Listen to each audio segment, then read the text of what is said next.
And thank you for joining us for another edition of Crewing the Ship, a part of our Port Ancient Partnership Highlight Series here at SASA, the Save Ancient Studies Alliance.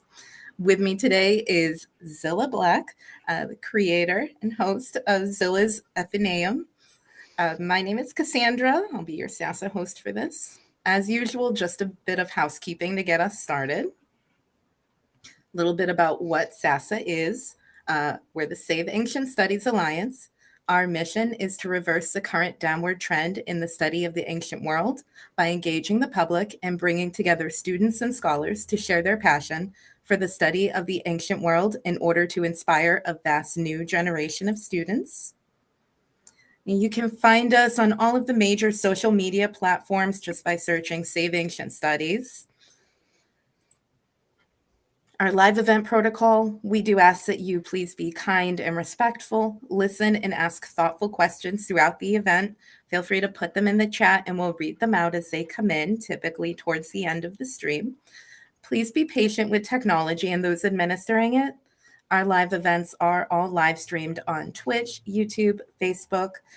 The recordings will be posted on above platforms shortly after the event. And lastly, do remember to have fun. Please do consider becoming a recurring donor. If you enjoy our live events, our Archeo Gaming, book clubs, and reading groups, please consider becoming a supporter with a recurring monthly donation. For as little as $3 a month, you can help us save ancient studies. And just go to saveancientstudies.org/donate to learn more. You can also scan that nifty little QR code up in the corner of your screen, and it will get you straight to our donation page. And lastly, thank you for joining us. Just gonna stop sharing that. And yes, turn it over to Zylla a bit. Please definitely tell us a bit about yourself and your project so people can be a little more educated on what you work on. Hi there, I'm Zylla, and this is my Athenaeum. Or rather, this is where I film for my YouTube channel, which is called Zylla's Athenaeum, and I make a lot of content that is to do with ancient studies of various types, history, especially of the ancient Mediterranean. Greece and Rome are my particular fields of specialty, but also linguistics. So you'll find some linguistic content on there as well. I also stream on Twitch as Zyllable, like syllable but with a Z, which is also the name you can find me under on Twitter and Mastodon and wherever else I pop up. And when I stream, I do Archeo Gaming, so I find games that have ancient studies content, and as I play, I talk about that. Right now, I am working on a video about the phrase "Carthago delenda est," which is of particular moment to me, since I have been saying blockchain delenda est on Twitter for many moons now in a blockchain. And many people have asked me what it is. So I'm working on a video about that, as well as my other video series. Right now I'm working on one about the American education system, which takes a lot from my background in graduate school and in pedagogy in general. And I'm also playing on my Twitch channel. I'm playing Heaven's Vault, one of my absolute all-time favorite games, which I know that SASA's Archeo Gaming Live team has also streamed, which is a game about epigraphy robots in grad school. So that's what I do, and that's where you can find me. Okay, well, wonderful. And thank you for that brief overview. So I guess for your project in general, why did you choose to get it started? What led to the creation? So I was working on my PhD, and I had come to a point in my program where I was having a lot of trouble, not on the academic side at all. I was finished with everything but my dissertation, which means my full prospectus was in and accepted.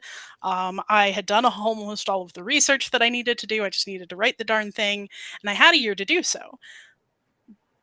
But there was such an unpleasant culture. There were some really terrible things going on in the department. And then when COVID hit, my university reacted extremely poorly.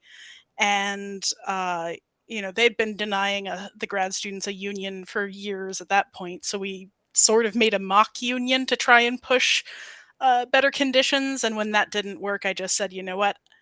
I'm never going to be able to write my PhD under these conditions. I'd be better off leaving. And I did. And one of the many projects that I'd had bubbling in the back of my brain for years was, oh, I'd love to run a YouTube channel because then I could teach the broadest possible public. Teaching is really something that I love, that I miss a lot. And this is sort of a way to do it. Mm-hmm. No, that's true. I mean, there is, I think, a bit of a disconnect sometimes between academia and public outreach, and YouTube has been a great tool for that, as well as just social media in general. What has been, do you think, your favorite thing to work on throughout this process? There's so much. I think, honestly, building community with others in this space, finding other academics or ex-academics who do a lot of the same things I do, and people who just have experience that gets meaningfully shared, other artists who work in this space. I think that's the absolute best thing, is to know that not only am I doing work that is meaningful to me, but there's enough of a need for it that a whole community's grown up around it. Yeah. Yeah, absolutely. Let's see. And I guess on the flip side, leaving something, I assume working on your dissertation, it took years. It must have. What was one of the scariest parts, I guess, of leaving that and starting something new? Gosh. I can I imagine. mean, the financial insecurity is not great. I'll tell you that. I don't advise anybody who doesn't have a safety net to follow in my footsteps. I do not make money, or I do not make meaningful amounts of money. I should put it that way. I do have a Patreon. If you'd like to subscribe, I would love to have you. Yes. But right now I make about $20 a month, which doesn't really cover, even base, base equipment costs for what I do. Thank you. But I think the scariest thing wasn't even that. It was that I was one of those people who, like, even as a child, I was obviously going to go get my PhD in something. I Yeah. wrote my first academic lecture, like, when I couldn't sleep thinking about this art history topic when I was in, like, middle school. So, Mhm. like, my parents were very worried when I took a year off after undergrad. They're like, you're still going to go to grad school, right? You're not depressed or anything. Which is not the normal response, for good reason. Mhm. I don't exactly have the sunniest view of grad school. In fact, I have been known to say that grad school is inherently abusive, the way that it's structured right now, and I stand behind that.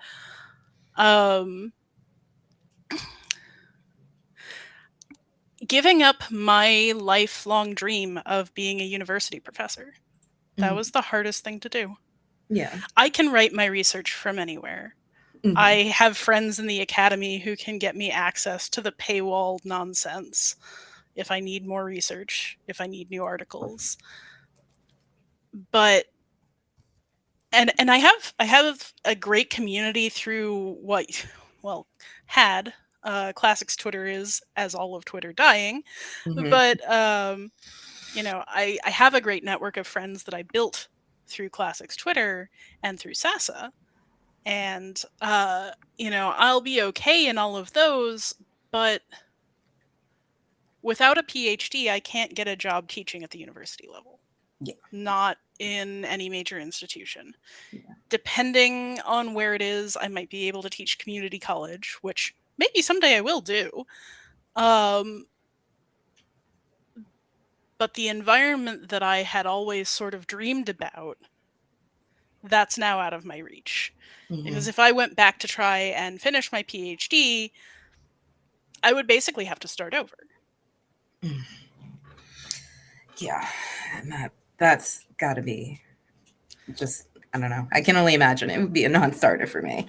I think I Yeah. spent the first 2 years of pandemic mourning the loss of the life that I'm not going to have. Hmm. And the fact that I have this project, the fact that I'm working on YouTube, that I'm still teaching, even if it's not as direct, is what's sort of made me able to overcome that mourning state and see that, that life, okay, it's gone, but I like the one I chose. Yeah, yeah, and that is certainly something to be thankful for. Um, I think looping back a bit, you've mentioned a couple times, and if this is too much of a curveball, definitely like, no, Cassie, we're not going to talk about this. You mentioned a couple times the abusive nature of grad school in particular, and I'm Mhm. wondering if that's something you'd care to elaborate on at all. Certainly. I'm not going to go into any specifics here, Yeah, just of to course. be Yeah, careful about other people's privacy. yeah. Um, but there were abuses the within my department and within the school in general. Um, Sexual harassment and even assault. People, professors and other, and the Title IX office backing up the abusers rather than the survivors. Mhm. Um, Repeated instances of microaggressions and even outright aggressions against LGBTQ people.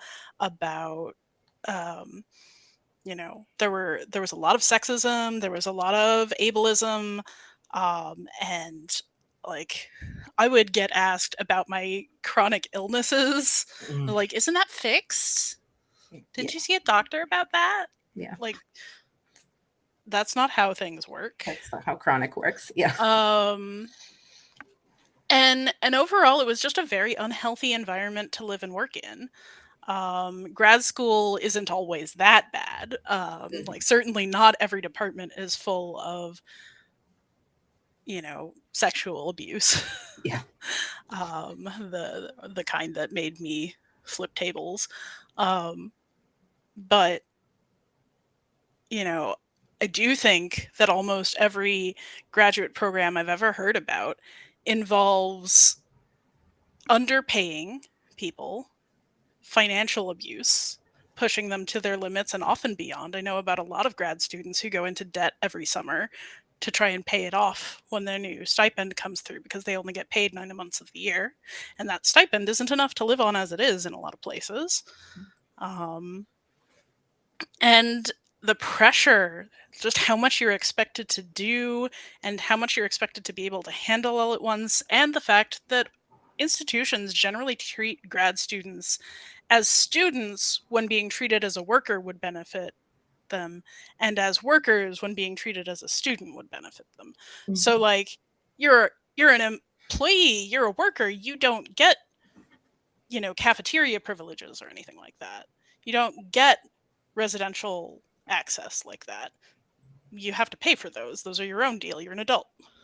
Mm. But you're a student. We don't have to pay you minimum wage. We don't have to, care about your rights as an employee because you're not technically, sort of. Mhm. And I just find that liminal space is the worst of all worlds, Mhm. and I don't think it should be perpetuated.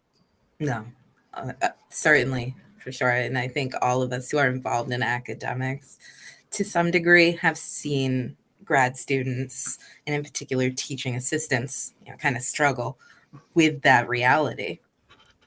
But Here, learn 3 languages, write 3 papers for publication, go unfunded to 2 conferences you have to travel for, and grade 60 papers. yes, and somehow pay your bills all at the same time. Yes, it just does not work at all.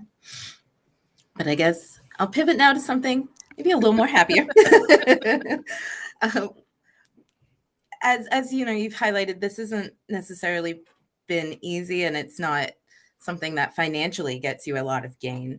So with all of that in mind, what's your biggest source of motivation to keep this going? I love it. Like, just straight up, I love what I do. I'm so much happier and mentally healthier doing this than I ever was in grad school. Um, I'm lucky. I have the safety net to be doing it. Um, but I had this on my brain for years before I started doing it, before I had time. And the reason is that I love to talk about this. I love to teach. I love to explain things and make them relatable. I had this idea in my head that I wanted to be a humanities communicator in the way that somebody like Carl Sagan was a science communicator. I want I want to tell you so much why you desperately need to care who Alcibiades was, because it's so flipping funny and also relevant. Yeah. I love it. I would do it for free, and I have. But please pay me, because we live in capitalism. Yes, being paid is nice.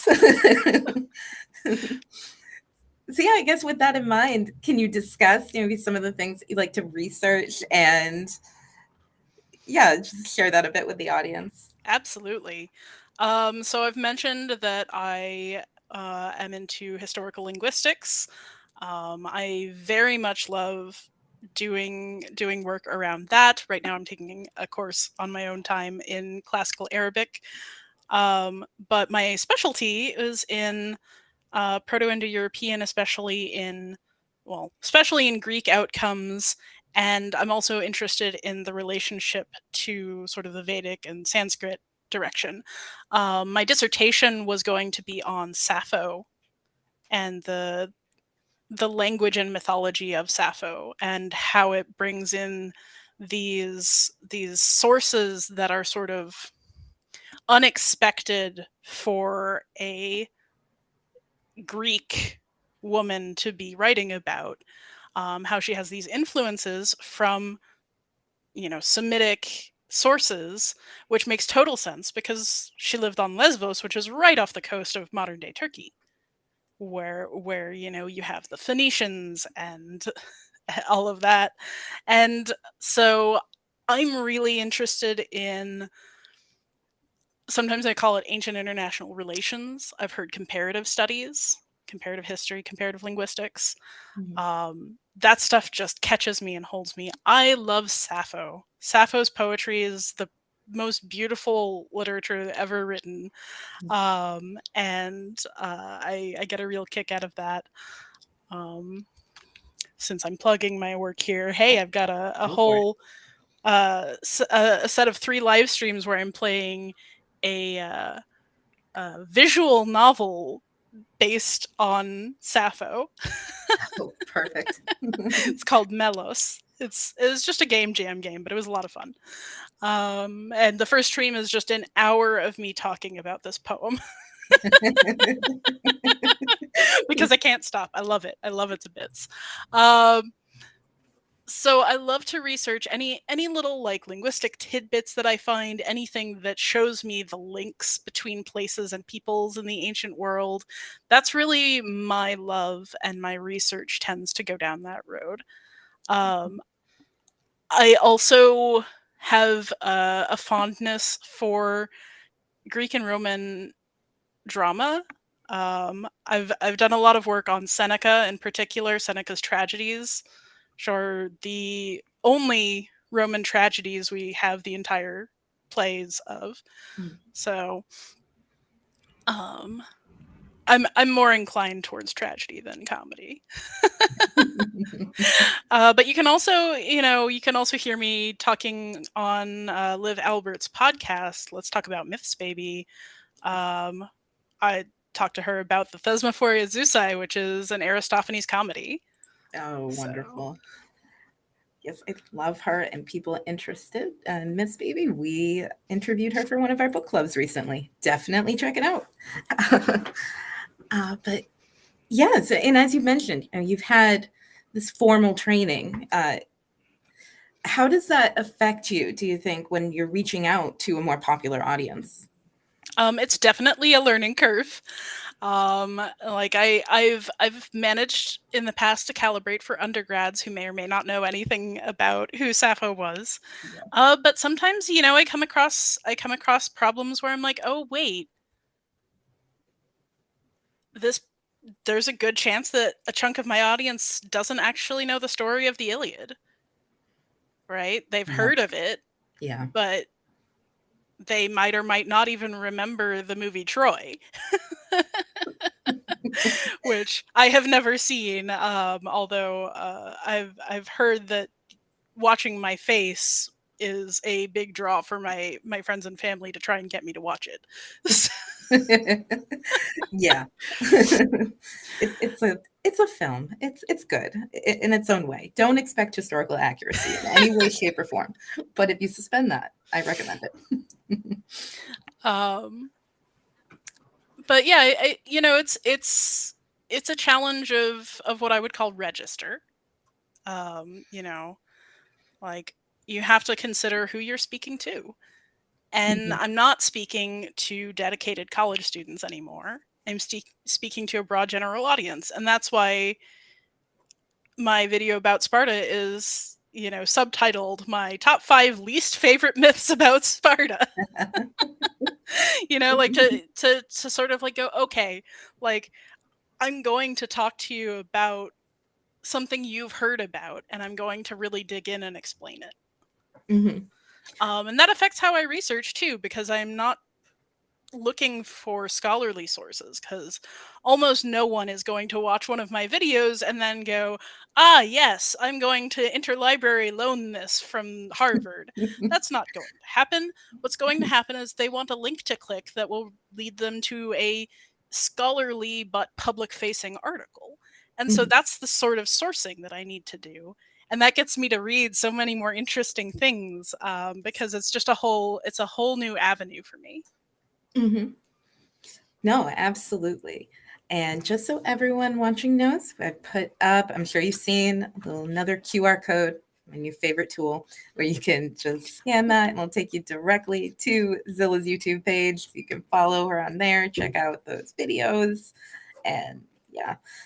Now, you said you're playing Heaven's Vault Mhm. lately and mentioned it's one of your favorite games. So let's lighten it up a little bit before we leave. What do you love most about that game and any other games that you're looking at, playing on the future? Well, my favorite thing about Heaven's Vault is that the main mechanic of the game is epigraphy, which is the study of inscriptions. So you're learning an ancient language well, not quite from scratch, because we'd have the linear A problem there, but you get a quantity of symbols, and over time you get to parse them out and figure out what they mean, and even sometimes how they might sound, and figure out like how they think. I love that mechanic more than anything else. That's really my favorite thing about this game. I'm not a big fighty person. Mm. Like Kate. If you watch Sasa's live streams, Kate Maniti loves her a good fight. Yes. Um, she's wonderful. Yeah. But uh for me it's all about the like, oh wow, I get to play a game where I'm exploring a language. That's my favorite bit. Gotcha. Yeah. Um but there's a lot out there now. There like what got me started on streaming was actually the game The Forgotten City, which is it was originally a mod for Skyrim, but they changed the whole thing into an ancient Roman town, and they had as many ancient world consultants as they did developers. Oh, And wow. so it's a really real feeling Roman environment, which is something I like. I just love. I love the immersion in it and the way that they speak, the Latin they interject, which is mainly cursing, Mhm. You know. as it would be. Yeah. Um, and And it's this, the appeal of using virtual spaces to be in these environments, to Mhm. be in these situations where you're using sort of ancient studies and ancient world content. That's what really draws me in. Yeah, exactly. And that could be a great tool for learning. I know that's something we work on with our Archeo gaming modules. You can find more information about that on our website as well for people watching. But yeah, and it just leads to easier outreach, I think, to the public, and ways to get people engaged and hopefully save ancient studies. This is our goal here at SASA. These days, everything almost everyone plays some kind of video game, whether it's on your phone, or it's while you're waiting on a website, or it's a traditional console video game. There's so many video games out there with so many different experiences. And I think this is really a language that a lot of people can speak. Yes, for sure. For sure. And as you said, there's something out there for everyone, which has definitely helped, I think, broaden people's spheres of what they can experience within ancient studies. But yeah, I think we're wrapping up here. We've got a few more minutes. Is there anything else you'd like to share? Any projects you want to promote? Maybe remind people where they can find you, all that good stuff. Absolutely. My name's Zylla. My channel is Zylla's Athenaeum on YouTube and Patreon, and Zillable just about everywhere else, especially Twitch. Um, I do Archeo gaming. I have done ancient world book videos. Talked to Maya Dean about her book Wrath Goddess Sing, Mm. and I also do a lot of other content on language and linguistics, ancient history, um, modern leftist politics. Right now, I'm working on a series about the American education system, which you might want to check out. It's called The Ivory Tower. Yes. Um, and one of my most popular videos actually is about the ancient world in video games, the game Hades and Orphic mythology. Yes. So please go check it out. Yes, definitely do. I've put links in the chat that you can use to find Zilla's work, including her Patreon. Don't forget, if you're interested, scan our little QR code in the upper left-hand corner to donate to SASA and support our programming. And then the other one on the right-hand side to follow Zilla on her YouTube page. And thank you, everyone, for watching. Have a good night. Thank you so much.